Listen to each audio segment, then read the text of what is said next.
Have you noticed something subtle but powerful about aging when you were younger? It seemed like your days were endlessly full.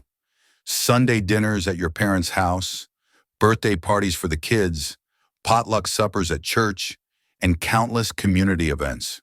Your calendar used to look like a patchwork quilt of obligations and opportunities. Back then, you didn't give much thought to the energy it took. You drive across town to see a friend without blinking. You stayed up late after family gatherings, laughing and helping clean up, only to rise early the next day for work or errands. But somewhere along the way, the rhythm changed. Maybe you're in your 70s now, and you notice yourself hesitating before saying yes to another visit. You pause before agreeing to that neighbor's coffee date, or you quietly question whether you really want to attend that church luncheon. And when you choose to stay home instead, a flicker of guilt creeps in, whispering, "Am I pulling away? Am I letting people down? I want to tell you right now," as if we were sitting together in a quiet living room, that nothing is wrong with you. What you are feeling is natural, even necessary. The truth is, as we age, our priorities transform. We realize that peace of mind is not just a luxury, but a need. Our time becomes more valuable because we know there is less of it ahead than behind. And our energy, oh, how precious that becomes. This shift is not about caring less for people. It's about caring differently, and perhaps more wisely. Many older adults I speak with say the same thing. I don't feel the same pull to visit everyone anymore. And you know what? That's not a bad thing. In fact, it may be one of the healthiest decisions you can make. Let's start with the very core of this conversation, your energy. When we were 30 or 40, energy felt like an endless well. You could shop in the morning, take your kids to practice in the afternoon, then stop by a friend's house and still have enough strength left to cook dinner. But by the time you reach 70, even if your health is steady, energy no longer flows like a river. It comes in waves, in smaller bursts, and it requires protection. Think of how often you've gone to a gathering out of habit. Maybe it was a family dinner that felt obligatory, or a friend's invitation you didn't want to decline. You went, you smiled, you chatted. But by the time you got home, you felt drained, almost as if all the air had been let out of your body. Not because you were unkind, but because you were giving energy you couldn't easily replace. My friend Harold, who lives in Kansas City, put it perfectly, he said. I realized I was running on fumes. I was saying yes to everyone else and leaving nothing for myself. Over time, he started turning down invitations, not rudely, not with excuses, but with honesty. He discovered that the people who truly cared about him didn't need constant visits to feel close. They respected his no and valued his yes even more when it came. This is the first truth about why visiting less can actually be a gift. You're preserving your energy for the people and the moments that really matter. You don't need to prove your love or loyalty by showing up at every gathering. Instead, you can invest your limited energy into what genuinely lifts you up. But energy is just the beginning. There's another layer to this that often goes unspoken, and that is the desire the need to avoid unnecessary stress and drama. When we were younger, we often tolerated more than we should have. Perhaps we sat through gossip at family reunions or brushed off sharp remarks from relatives. We smiled politely when an old argument resurfaced yet again. We bit our tongues, telling ourselves we were keeping the peace.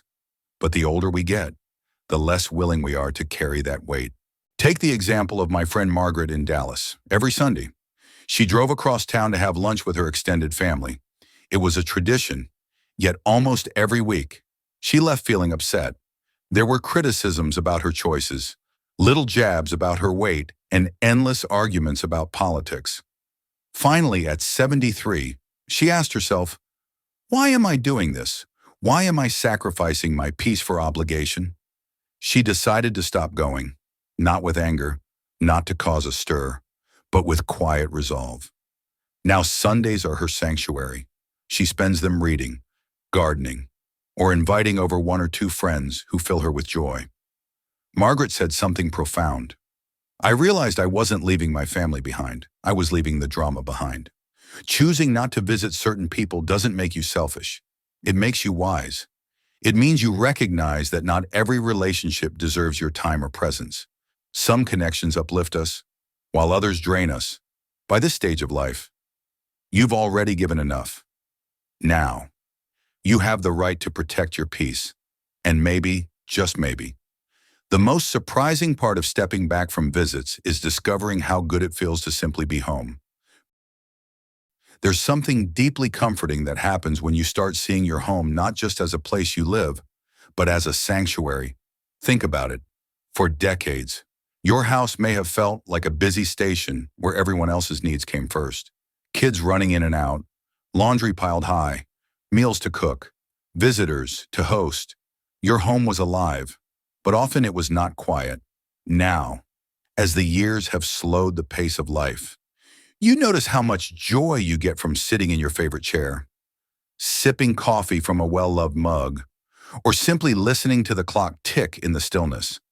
It's not that you don't enjoy people. It's that being home feels like slipping into a soft blanket you don't have to perform, explain yourself, or expend extra energy. You just get to be. My neighbor Frank, a widower from Ohio, used to push himself to attend every gathering at the local senior center. He thought he was supposed to stay busy, to prove he was still social. But one evening, after coming home from yet another potluck where he felt more drained than delighted, he admitted to himself, "I don't feel like myself at these events. I feel like I'm wearing a mask." So he tried something different. Instead of driving across town, he invited two friends over for coffee in his backyard. They sat under the maple trees, listening to the birds, and talked about baseball and old memories. When his friends left, Frank didn't feel exhausted. He felt restored because he was still in the comfort of his own sanctuary. That's the second truth we need to hold on to. As we grow older, we don't always want to go out to connect. Sometimes we want to bring connection into our own space. And that's not antisocial, it's wisdom. Your home is full of layers of your story. Every photograph on the wall, every well-worn book, every quilt folded across the couch holds a piece of your life. Why wouldn't you want to enjoy those treasures? Being at home doesn't mean being isolated. It means you've created a space so nourishing that you'd rather dwell in it than constantly leave it. Now, let's address something many people wrestle with: guilt. So often, older adults feel guilty for preferring home over social obligations. They worry their friends or relatives will think they don't care anymore. But let me say this clearly: loving your home doesn't mean you've stopped loving people. It simply means you've learned to love yourself too.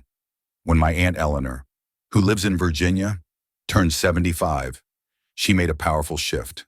For years, she'd been the one to host every family holiday, every birthday, every little milestone. Her house was always open, and people came to expect it. But after her husband passed away, she realized the gatherings left her weary instead of joyful. She sat down with her children and said, "I love you, but I need to do things differently. If you want to celebrate, come over for a simple meal. No big fuss. I'm not running myself ragged anymore." At first, her family resisted. They were so used to Eleanor doing everything that they didn't understand why she was pulling back. But as time went on, they saw the peace in her face. They saw how much happier she was when she let go of unnecessary pressure. And slowly, they began to help more, to host more, to let her rest. Her home became less about entertaining and more about enjoying. She told me once, "I realize that my peace matters just as much as everyone else's fun." That sentence has stayed with me, and maybe this is something you need to hear today. It's not selfish to make your home your haven. It's not wrong to choose comfort over chaos. It's not cold to choose stillness over busyness. Let's go one step deeper here, because it's not only about protecting peace, it's also about recognizing how your social circle evolves with time. When you were younger, you probably felt pressure to keep in touch with everyone high school friends, old coworkers, neighbors from 3 houses ago. Maybe you even carried around a sense of duty, sending cards and making visits just to prove the bond still existed. But as you age, you begin to understand something profound. Not every relationship was meant to last forever. And that's okay. My friend Janet, who turned 70 recently, said it beautifully in our book club one evening: I used to think friendship meant always being there all the time. Now I know it means being there when it counts. That one sentence carries so much truth. Real friendships don't demand constant upkeep. They don't drain you with obligations. They allow you to rest, to breathe, and to be yourself. And the fewer but deeper friendships you keep in this stage of life are the ones that will truly nourish your spirit. It's a little like pruning a garden.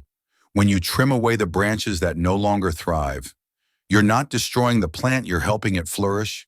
The same is true of your social circle. By letting go of relationships that bring only stress or shallow chatter, you create space for the friendships that bring warmth, joy, and authenticity. So here's the question. What if visiting fewer people isn't a sign of withdrawal at all? What if it's actually a sign of growth? This shift allows you to invest in quality over quantity. It allows you to focus on the voices that matter most. Rather than stretching yourself thin, trying to be everything to everyone. And it allows you to live with more intention, more harmony, more peace. Now, you might wonder, but if I step back, won't people think I don't care anymore? The answer is simple. The people who really love you won't measure your care by the number of times you show up. They'll feel it in the way you listen when it counts, the way you pray for them quietly, or the way you send a thoughtful note out of the blue. And those small but meaningful gestures often carry more love than a dozen obligatory visits. So as we close this section, I want you to take a deep breath and picture your home. Picture yourself in that favorite chair, holding that mug of coffee, with the sunlight pouring through the window. That is not isolation.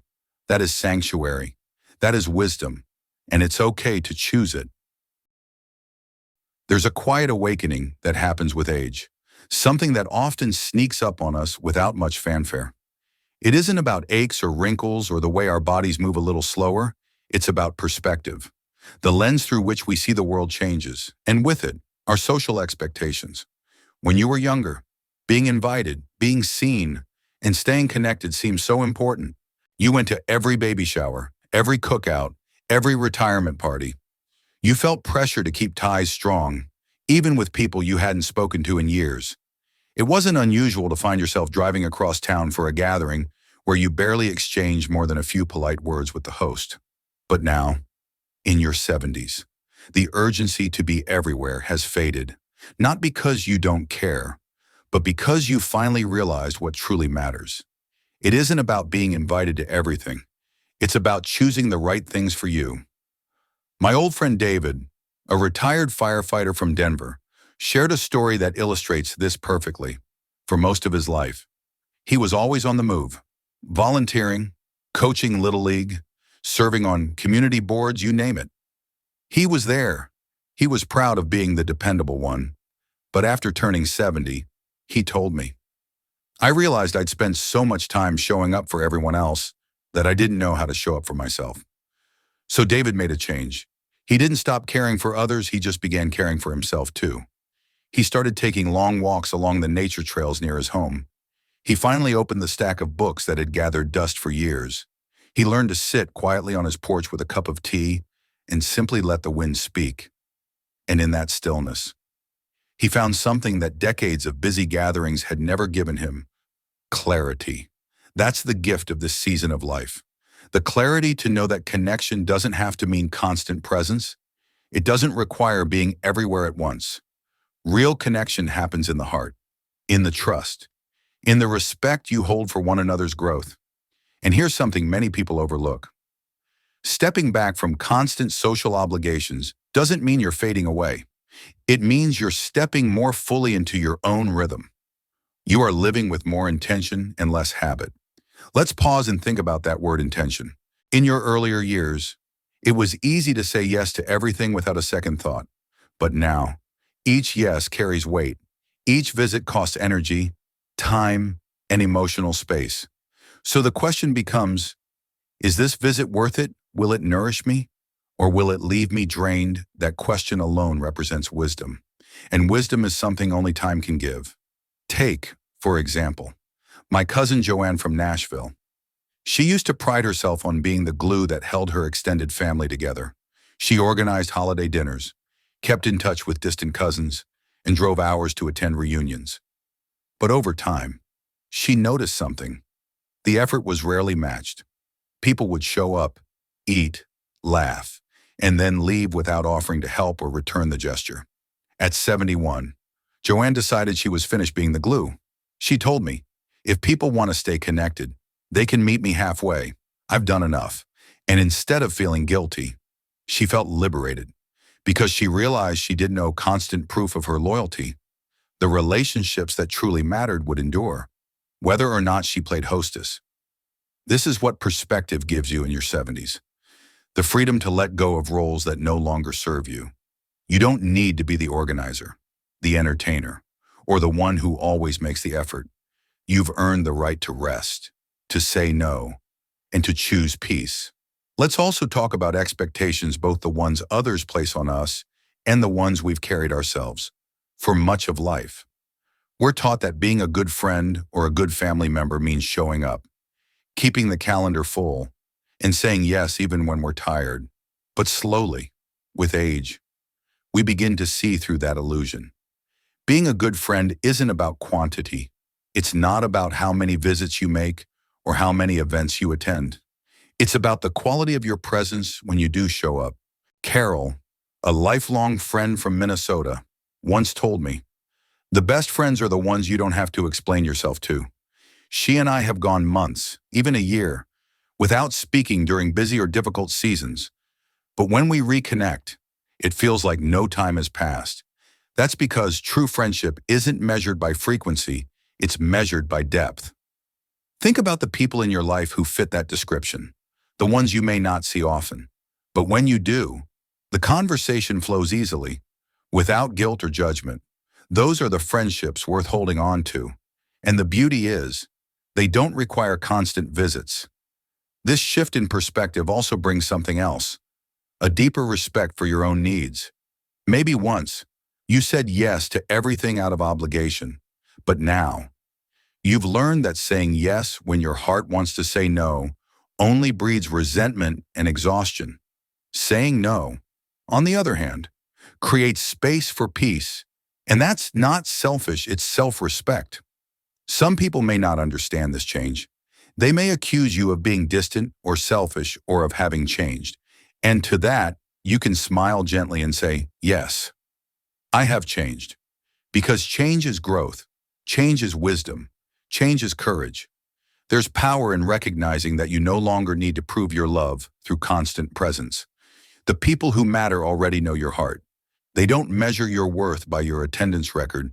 They feel your love in deeper ways. Let's return to something my Aunt Eleanor once said after she stopped hosting endless gatherings. I realized that my worth isn't in how many meals I cooked or parties I threw. My worth is in who I am, not how often I show up. That truth is worth carrying with you. So as you navigate this stage of life, remember this. The shift in perspective isn't about shrinking your world. It's about refining it. It's about clearing out the noise so you can hear the melody of your own soul. And that melody doesn't demand constant visits, endless small talk, or exhausting social calendars. It invites you instead into a life of meaning, peace, and authenticity. So the next time you feel guilty for saying no to a visit, pause. Ask yourself, am I really pulling away? Or am I simply stepping into a wiser, gentler rhythm? I think you already know the answer. There's a beautiful truth that often goes unnoticed. The older we get, the more we understand that connection doesn't have to look the way it once did. When you were young, connection meant showing up in person. It meant being at every gathering, every event, every celebration. It meant staying on the move so no one could ever accuse you of being absent. But now, in your 70s, you're beginning to see something profound. Connection is not measured by how many times your car pulls into someone else's driveway. It's measured by the depth of care you offer, the thoughtfulness of your presence, and the love that lives quietly in your heart. Sometimes connection looks like writing a letter instead of driving across town.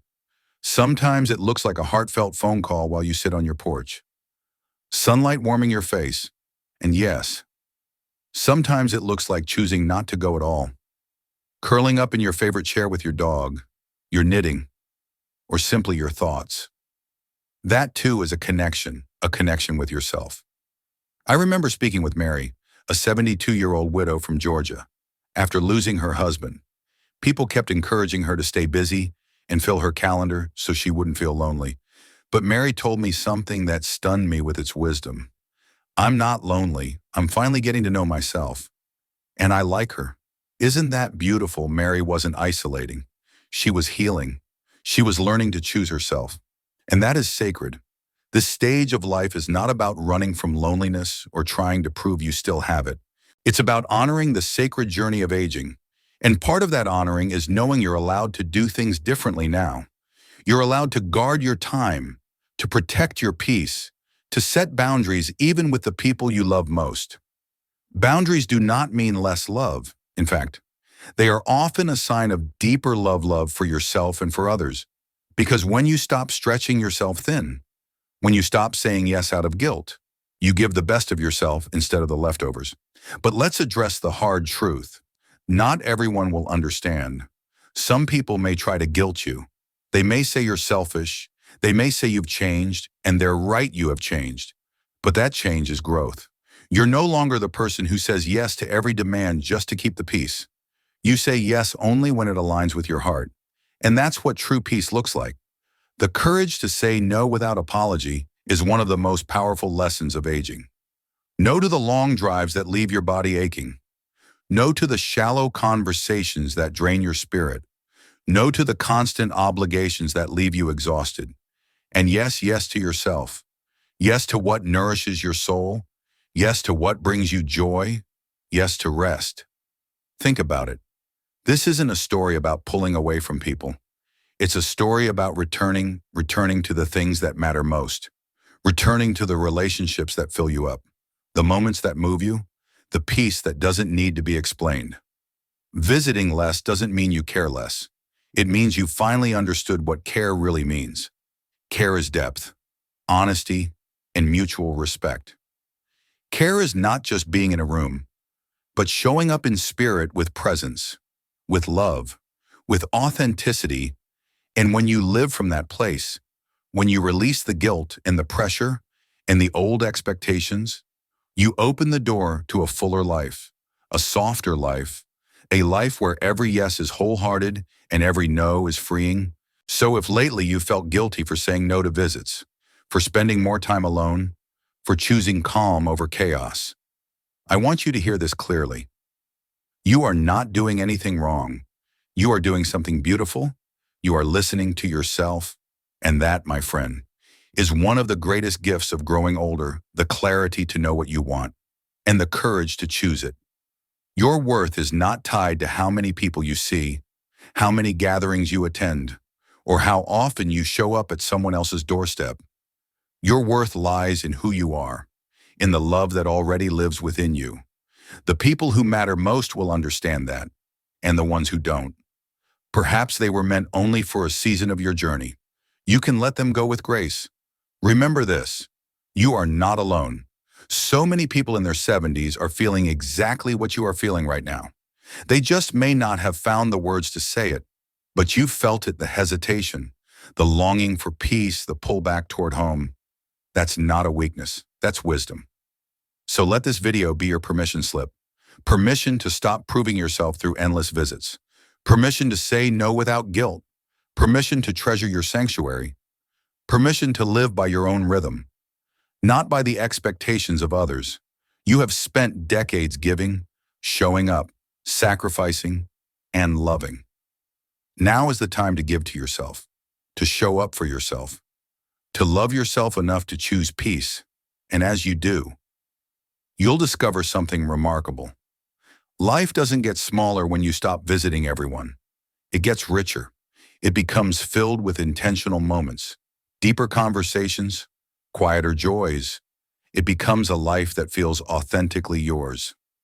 So, the next time someone asks why you don't visit as much anymore, you can smile softly and say, because I finally understand what matters. And that answer, simple as it is, carries the weight of wisdom earned over a lifetime. My dear friend, aging is not about fading away. It's about coming home to yourself. home to your truth, home to the peace you've been longing for all along. The choice to visit less is not a loss, but a gain. It is the freedom to finally live on your terms. So take a deep breath. Look around your home. Feel the peace that lingers in its corners. That peace is your gift. Protect it, honor it, and let it guide you into this next chapter with grace. And if this message speaks to you today, I'd love to hear from you. Leave a comment below and share one thing you've learned about yourself in this stage of life. Tell us what brings you peace now that didn't before. If you found this video meaningful, please give it a like, share it with a friend who might need this reminder today, and don't forget to subscribe to our channel, The Elderly Wisdom. We're here to encourage, support, and celebrate you because your voice, your story, your presence matters deeply. Here's to living gently, bravely, and fully at any age, especially now.